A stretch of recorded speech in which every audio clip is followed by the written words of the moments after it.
Ya, bagaimana? Ada loh ini di Faisal teori. Nih.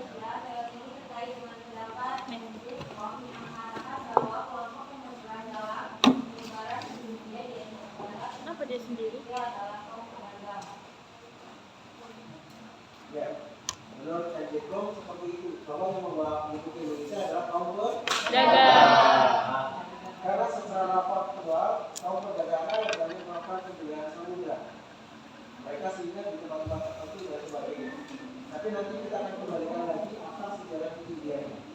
Kita terima dulu dari Indonesia bahwa mereka yang membawa di Indonesia. Keempat, teori sumber.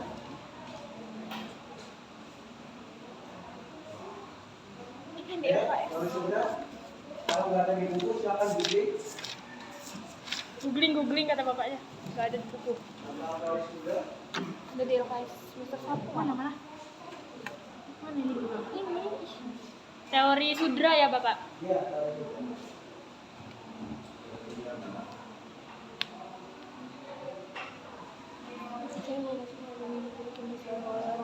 Silakan yang sudah ketemu teori sumber.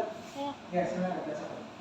Teori ini percaya bahwa manusia adalah hidup berdua. Juga Indonesia dibawa oleh orang-orang India berkata juga. Jadi menurut teori ini, ya tokohnya adalah Van Faber, bahwa orang-orang Sunda yang membawa Hindu di Indonesia.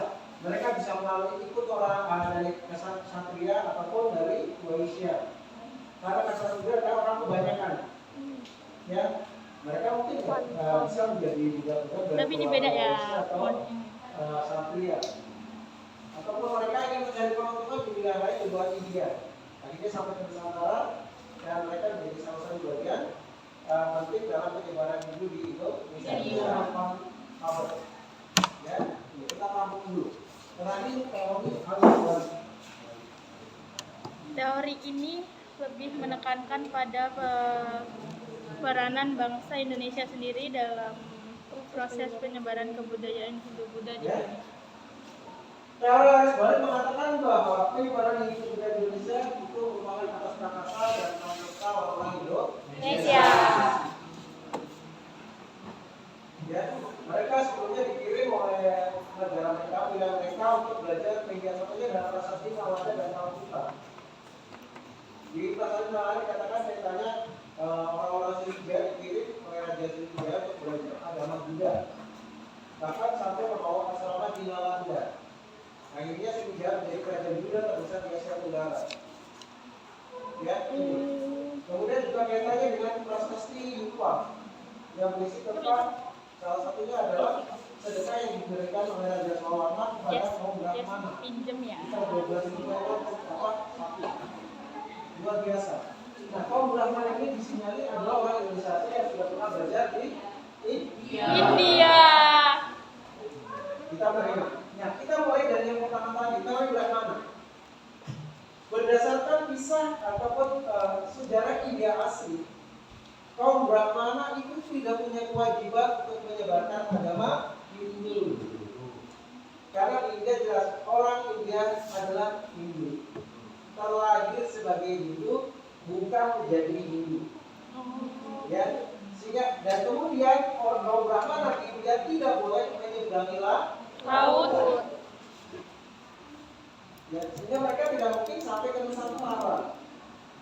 Kita kalau kita ambil akar sejarah di India. Ya, ini. Kemudian kebetulan hanya kaum Brahmana yang bisa membaca Palawat ataupun berbahasa Sanskerta seperti yang ada di kitab suci Weda. Kemudian di kaum Ksatria sama. Kaum Ksatria itu tidak bisa baca Weda karena tidak mengenal Palawat dan bahasa Sanskerta. Mereka yang mendengar dari kaum Brahmana. Ya. Jadi kalau menyampaikan agama itu seperti kaum Brahmana jelas tidak bisa. Ya, apalagi mengajarkan tentang Weda. Ya, dan penaklukan kerajaan India ke Indonesia tidak ada sama sekali. Maka Kalau mau geser kursi bilang ya untuk masuk begitu. ditambah dalam Waisya. Kaum Ksatria aja punya hak untuk membaca aja tidak bisa.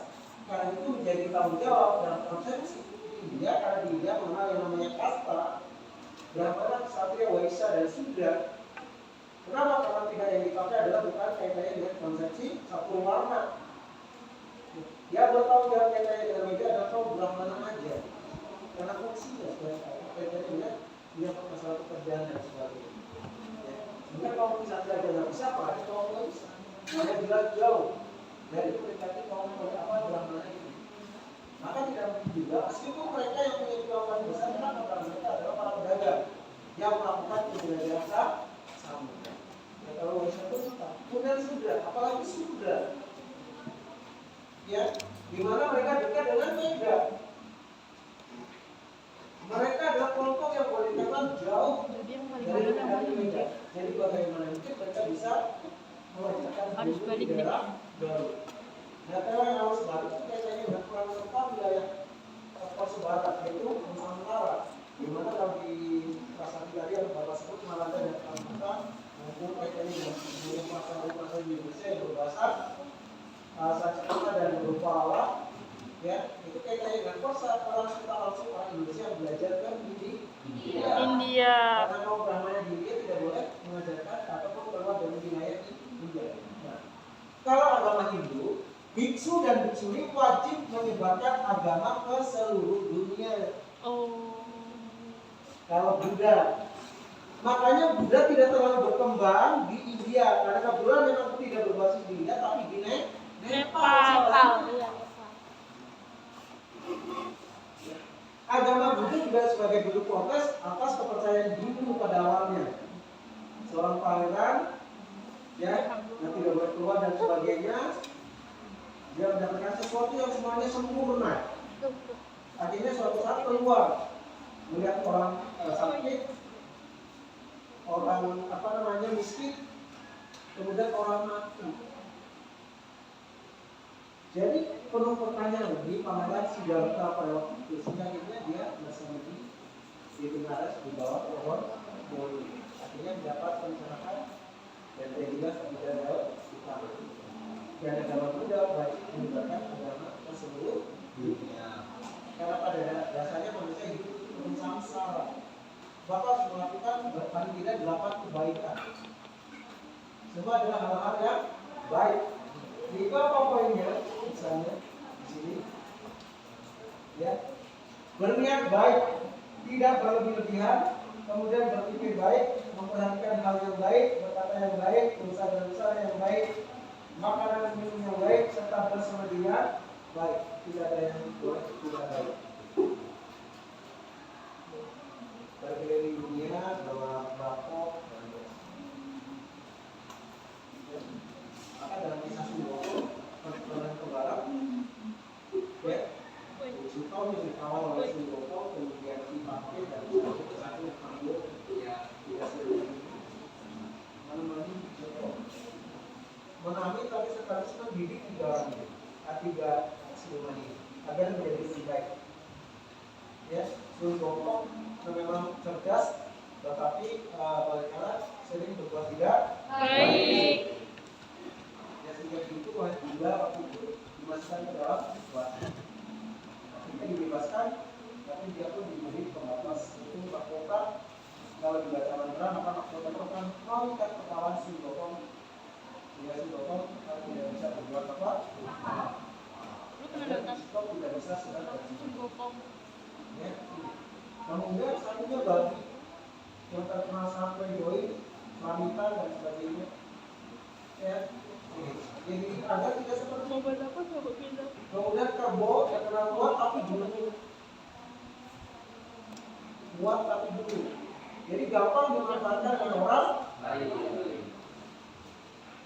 ya, dan juga itu gampang membimbing tiga orang ini, dan akhirnya di samping membimbing mereka juga yang mana mau menunjukkan India Barat. Ya, kelihatannya bisa sih.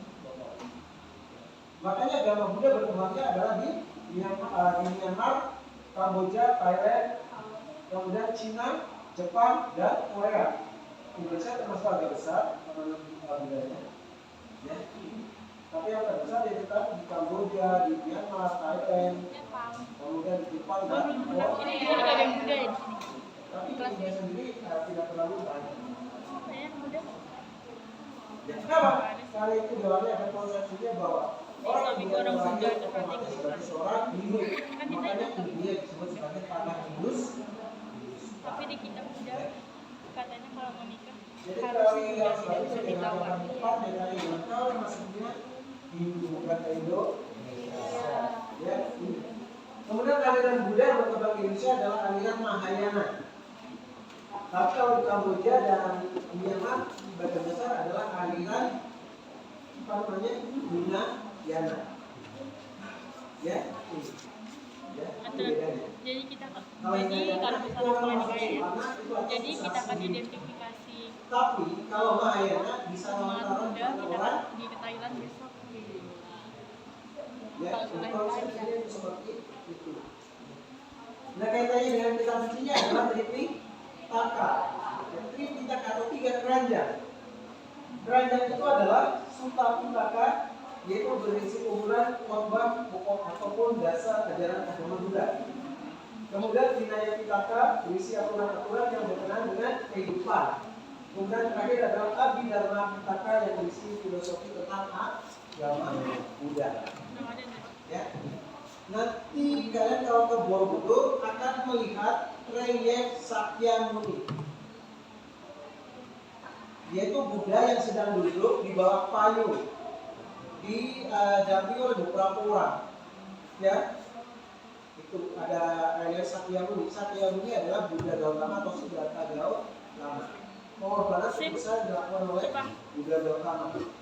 Dari kerajaan ke kerajaan, kudanya ditinggalkan, istrinya ditinggalkan untuk menjadi biksu dan sebagainya, hanya menjadi sang Buddha. Ya, ini pengorbanan penebusan dan sebagainya. Ya. Oke, itu kaitannya dengan termasuknya yang dibuat Indonesia. Sampai di sini mungkin ada yang mau ditanyakan, silakan.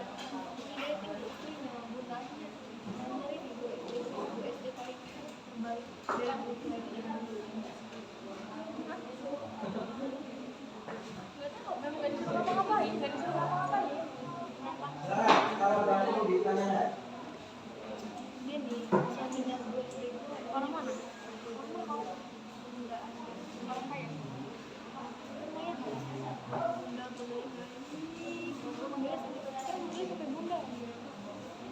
Baik, definisi baik terbaik di sini.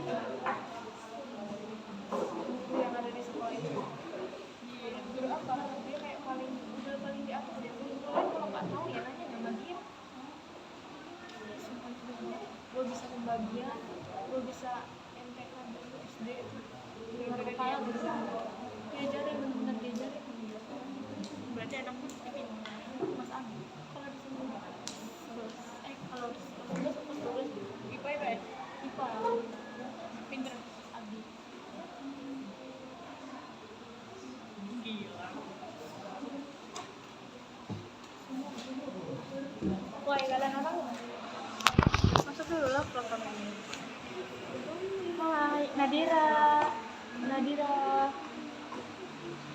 Oke, kalau nggak ada kita lanjutkan yang punya buku akademik 2017 halaman 151. Ya, atau kalian di KWS halaman 6. Berapa? Nah, ini dia nah. Ini apa? Namanya petasbihan.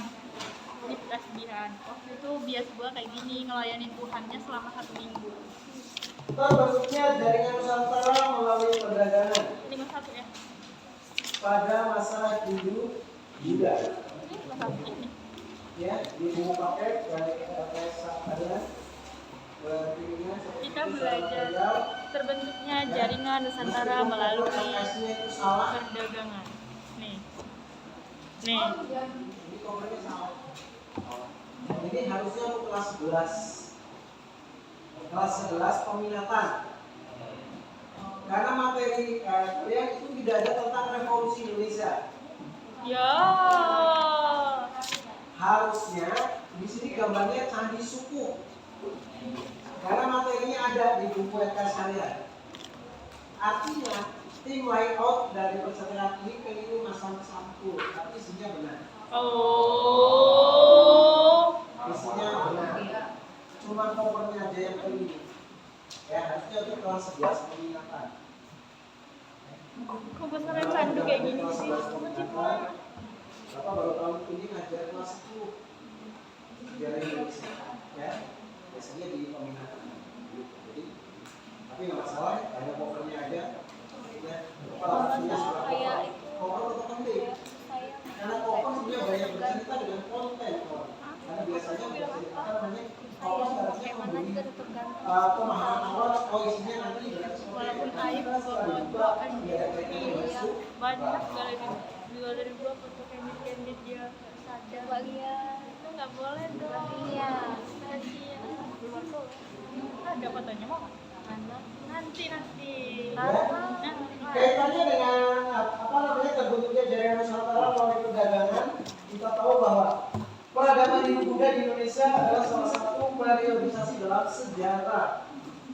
Periodisasi dalam sejarah Indonesia terbagi dari masa praaksara, masa kuno, masa madya, masa baru. Hindu Buddha masuk kategori masa kuno atau zaman kuno. Nanti masa Islam disebut zaman Madya.